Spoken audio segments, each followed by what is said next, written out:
هلا يا حلوين، شلونكم؟ شخباركم؟ ان شاء الله تكونون بخير. رجعت لكم بفيديو جديد.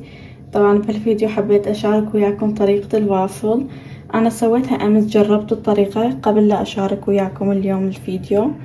قلت خل اسويها قبل لا اصور لكم اشوفها ناجحة ضابطة شنو النواقص، وقلت بعدين انزل وياكم اشارك الطريقة. لان طلعت النتيجة تخبل. هم راح انشر لكم صورة تشوفون النتيجة مالتها. فراح اشارك وياكم المقادير واللي هي كل سهلة. راح احتاج زيت، حليب، طحين، رشة ملح، زرف بيكنج باودر، فانيليا عندي، وعندي شكر احتاج، وحليب، وبيضتين، وراح احتاج تقريبا نص كوب ماي. فخليكم وياي حبايبي حتى تشوفون الطريقة خطوة بخطوة. هسه شنو راح نحتاج؟ احتاج البيضتين. اول شي نخلي البيض، اخلي عليه الفانيليا. هنا عندي فانيليا سائلة جبتها من اللي ضل منزلينه. اخلي عليه تقريبا شوية من الفانيليا، ونص كوب حليب، ونص كوب ماي، ونص كوب زيت. بعدين انخل كوبين طحين ويصرف البيكنج باودر، واخلي عليه خاشوقتين الشكر، واخر شي رشة ملح، واخفقه كل زين بحيث يصير القوام شوية نفس قوام الكيك. لا هو خفيف ولا يعني تقريبا شوي ثخين لازم يكون. واتركه تقريبا 10 دقائق هيك يرتاح. اكون انا حميت الجهاز مال الوافل وبعدين ابدي بيه. فخليكم ويانا وتابعوا الطريقة حتى اوريكم الجهاز شلون استخدمه، من وين اشتريته. ولا تنسون تشتركون بالقناة وتفعلون الجرس حتى يصلكم كل شي جديد اول باول. وهنا انا صار عندي الخليط جاهز مثل ما تشوفون، صار بهذا القوام.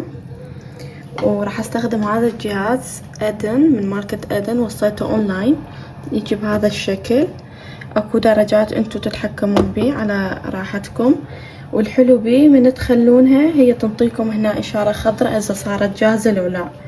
اذا طاكم ضوء اخضر يعني طلعوها صارت جاهزة وتشيلونها. فراح اسوي وياكم وحدة واوريكم. بالبداية بالاول راح ارش من عند هذا الدهن، يجي رشاش، ارش شوية حتى لا تلزق عندي هذا الشكل.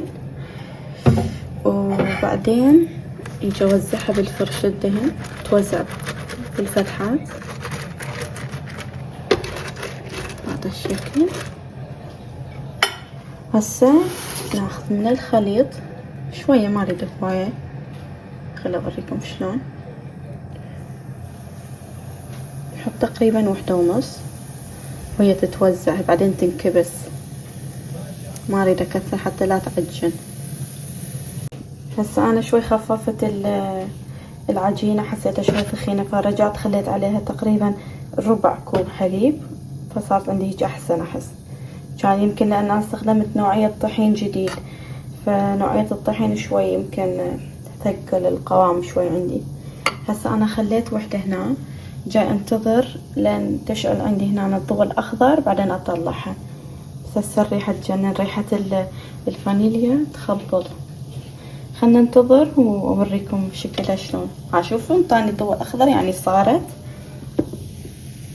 شوفوا ما شاء الله. هاي الزوائد ما عليكم بها، هاي نشيلها، بس شوفوا المنظر والريحة تخبل.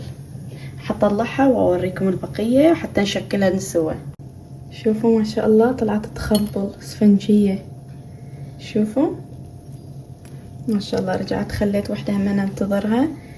هسه عرفتوا انتو الطريقة كل سهلة. من يصير جاهزات اوريكم شلون راح نقدمها ونزينها.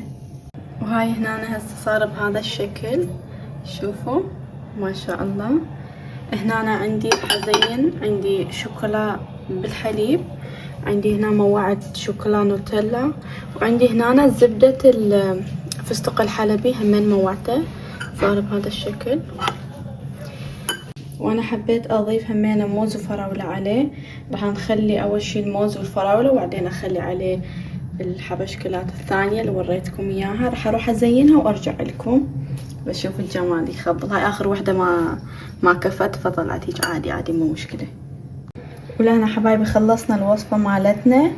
المنظر يخبل، شوف اللوحة الفنية تجنن. انصحكم بيها بنات، والله سهلة وما تاخذ وقت هواي، وبسرعة تصير عندكم. بس يكون عندكم متواجد الجهاز مال الوافل لأنه راح يسهل عليكم الوصفة.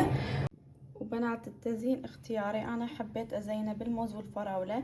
انتو همينة على ذوقكم، شنو تحبون فواكه اي شي هم ترهم ويطلع كلش طيب.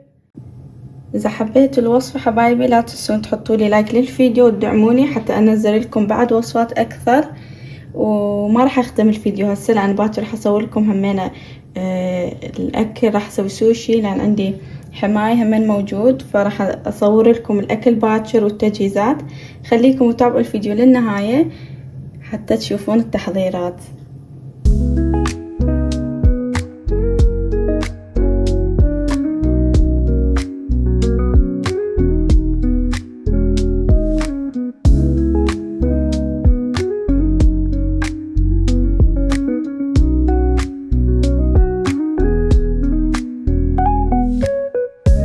مثل ما تشوفون اليوم مثل ما قلت لكم راح نسوي سوشي. حماي يمي ومشتهي سوشي فراح اسوي السوشي ومقبلات وياه. عندي هنا راح استخدم الدجاج جاهز اخليه ويا السوشي، وهاي المقبلات كلها هنا مثل ما تشوفون قدامي. عندنا السمبوسة كبورك وشرايح البصل، وحسوي النودلز همينة. راح نسوي هاي الشغلات الطيبة كلها سوية. فشوفوا الفيديو كملوه وتابعوه للنهاية، وخلونا لايك واشتركوا بالقناة مع مشتركين وفعلوا الجرس اهم شي حتى يجيلكم اشعار اني نزلت فيديو. اسف اذا راح اطول عليكم في هذا الفيديو، بس حابة اصور لكم من صار هو ما مصورين وما حاكين، فخليكم وتابعوا الفيديو للنهاية حبايبي. هذا الشكل صار الاكل جاهز مثل ما تشوفون.